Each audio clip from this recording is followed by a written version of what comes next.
does it make you feel knowing in the last 2 years that less than 2% of the migrants we brought into Australia had any construction skills? I couldn't find the data on where that 2% in 2 years came from, but what I could find was from the Property Council of Australia, specifically in this article, which is talking about the Australian government's new core skills occupation list, where the chief executive, Mr. Zorbas, was quoted as saying over the last 20 years, only 2% of migrants coming to Australia had visas for construction jobs. And obviously, if you stretch data from 2 years out to 20 years, there's a lot of variance in there. And now I even went to old mate's YouTube here and went through the description to see if he'd post any links to the data, but there was no links to that data.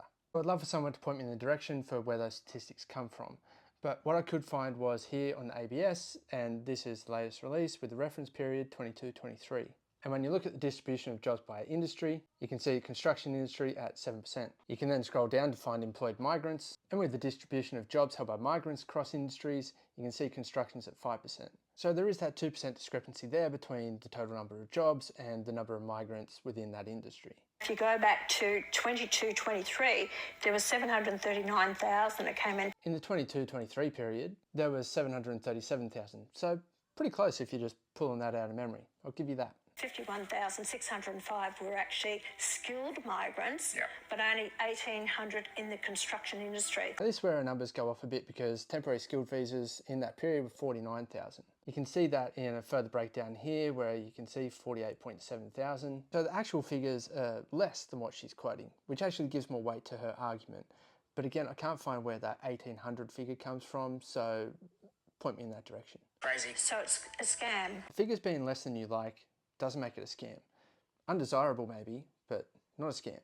She then goes on to say this. So a friend of mine said to me, he said he had carpet layers and the fellow was laying the carpet wrong. He said, listen mate, he said, that's not how you lay it. He's Vietnamese. He said, where did you get your trade? Oh, on YouTube.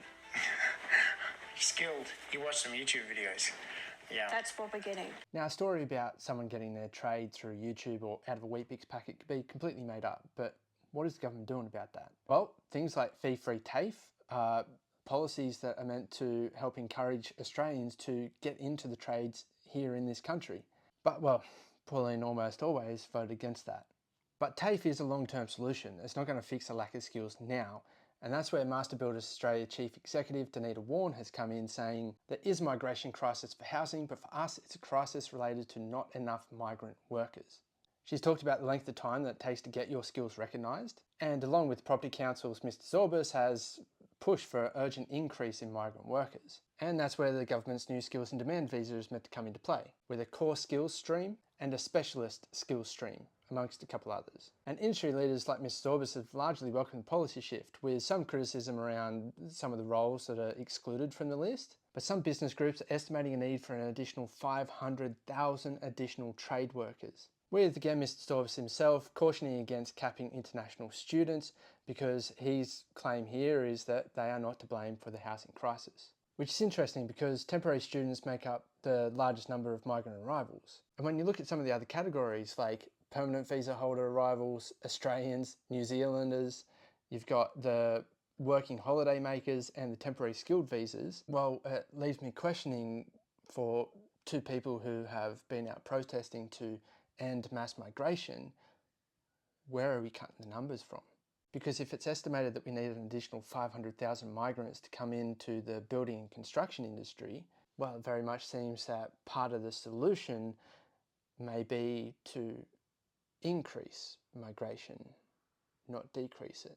So again, the question falls down to, if you want to decrease migration while simultaneously increasing a certain subclass of migration, where are those cuts coming from?